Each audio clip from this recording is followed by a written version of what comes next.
તને વાગ્યું કઈ રીતે?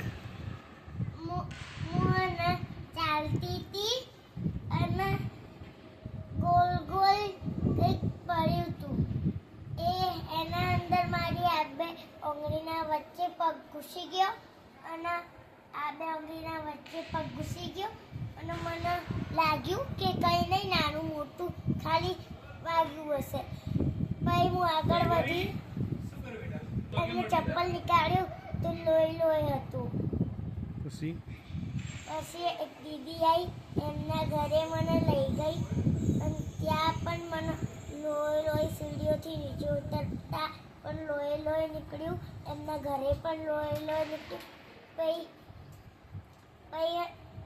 રૂઈથી લોહી બંધ કર્યું અને પછી મારા મમ્મી કરવા ચોથ પતાવીને આવી એટલે મારા પપ્પા મને દવાખાને લઈ ગયા અને ત્યાં મને ડિટોલ ટ્યુબ અને